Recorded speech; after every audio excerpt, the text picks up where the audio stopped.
I'm the Reverend Dr. Michael Tino, minister of the Unitarian Universalist Fellowship of Northern Westchester in Mount Kisco, New York.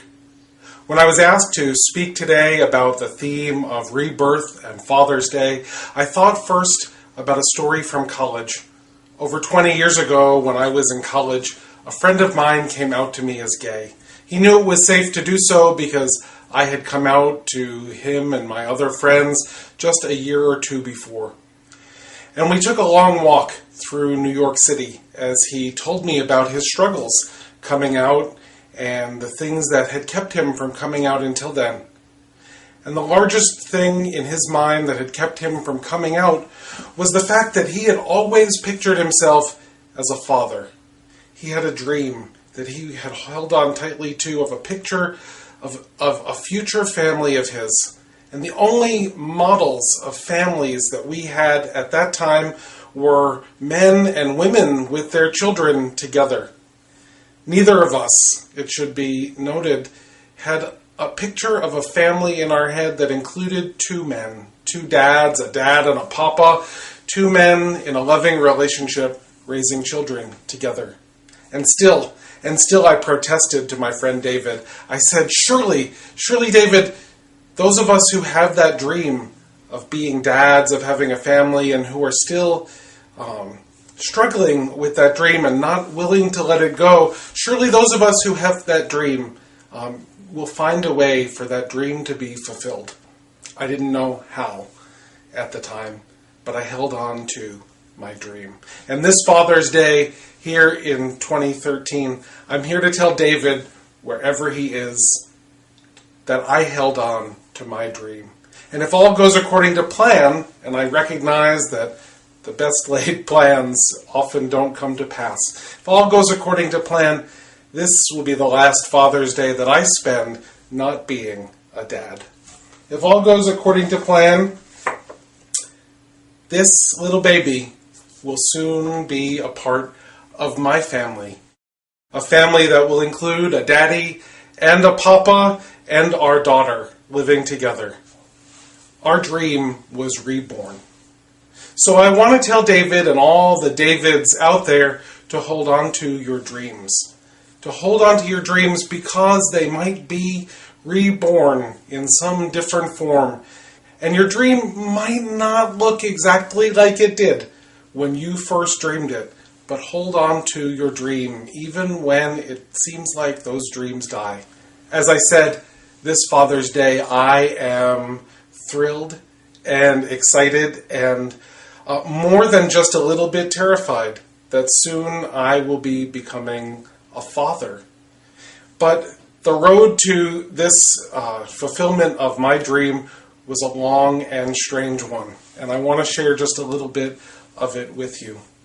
Back when I was in college, David and I, walking through the streets of New York, had no role models for two men raising a family together. None that we knew of, in any case. None that were available in the media. None that were available in the public arena. Back then, we were fighting just for equal employment rights in states. Most states had restrictions on adoption. Surrogacy was not something that was in my consciousness. It was not something in David's at the time either. All we wanted was equal rights. Marriage certainly wasn't something we ever dreamed would happen in our lifetime. Last December, my husband Eric and I got married. Our marriage is recognized as equal in New York State, where we live, and a growing number of states and countries in the United States and around the world are being added to the list of places where our marriage is recognized as equal to any other marriage anywhere. It's not something that I would have thought would have happened. Even in December, Eric and I, forming our own family, getting married, we didn't dare to dream.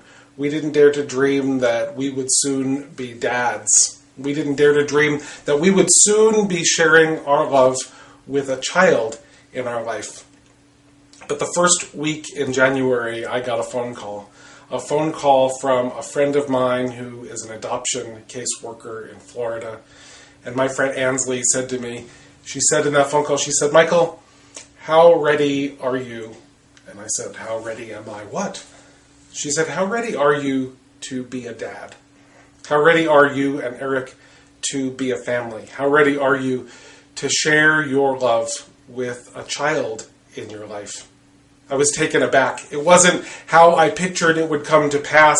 I figured that it would be years of waiting and paperwork like it has been for so many of my friends and loved ones who've gone down the path of adoption.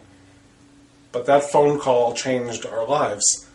Eric got home from work and I said, "Eric, how ready are we?" We weren't sure of the answer. We consulted with our parents, with our brothers, with our sisters-in-law, with a few trusted loved ones that we trusted a lot. And we decided that, in fact, we were ready for our dream to be reborn. And we said yes to the possibility of this child in our life. It's been an amazing journey preparing that space, this physical space that I'm in today, the mental space, the emotional space, and the spiritual space.